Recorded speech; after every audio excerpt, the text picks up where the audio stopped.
সাতক্ষীরা জেলা শ্যামনগর উপজেলা গাবুরা ইউনিয়নের মধ্যবিত্ত মানুষের একমাত্র ব্যবসা চিংড়ি মাছের ঘের। আপনারা দেখছেন এই সম্পূর্ণটা লবণ পানি দিয়ে চিংড়ি মাছের চাষ করতে হয়।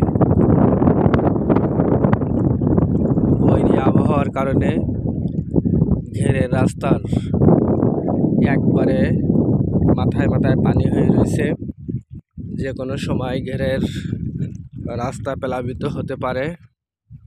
তো জলবায়ু পরিবর্তন হওয়ার কারণে গাবুরা ইউনিয়নে বছরে 1-2 বার করে ঘের ব্যবসায়ীদের মৎস্য ঘের প্লাবিত হয়। তাতে করে মানুষের ব্যাপক ক্ষয়ক্ষতি হয়, আর্থিক সামাজিক মান উন্নয়নের ব্যাপক বাধাগ্রস্ত হয়। তারপরও এই যে চিংড়ি মাছের চাষ যারা করে তারা পর্যাপ্ত পরিমাণ চেষ্টা করে মাছ চাষে সফল হওয়ার জন্য, কিন্তু এক শ্রেণীর রোগ আছে, আমরা বলি ভাইরাস, ওইগুলো চিংড়ি মাছের চাষে বেশি হয়। তো যদি কারো ঘেরে একবার ভাইরাস লাগে তাহলে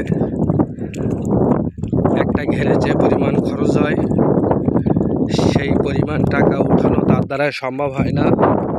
তাছাড়া হয়তো বা যে পরিমাণ খরচ হয় হয়তো তার তুলনায় 1 গুণ কি 2 গুণ টাকা সে উঠাইতে পারে, বাকি টাকা তার লস হয়ে যায়। এভাবে মধ্যবিত্ত মানুষেরা নিম্ন আয়ের পরিণত হচ্ছে বিভিন্ন সময় ঘেরে লস হওয়ার কারণে। সেজন্য মানুষের খুব দুরবস্থা। এই এলাকার মানুষের একবারে নিম্ন শ্রেণীর মানুষ যারা, তাদের আয়ের উৎস সুন্দরবন। যারা একটু মধ্যবিত্ত মানুষ তাদের আয়ের উৎস হলো চিংড়ি ঘের।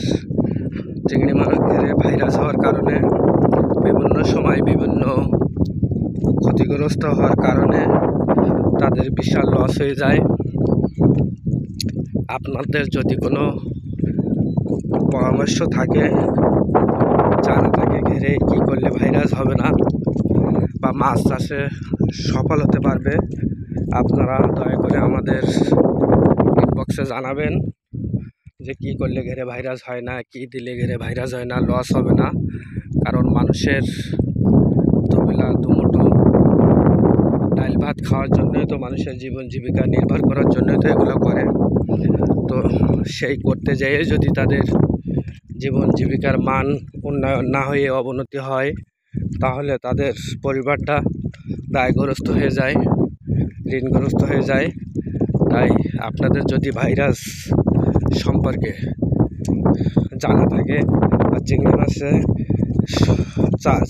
চাষে সফল হবে কিভাবে, এটা যদি আপনাদের জানা থাকে দয়া করে কমেন্ট বক্সে জানাবেন।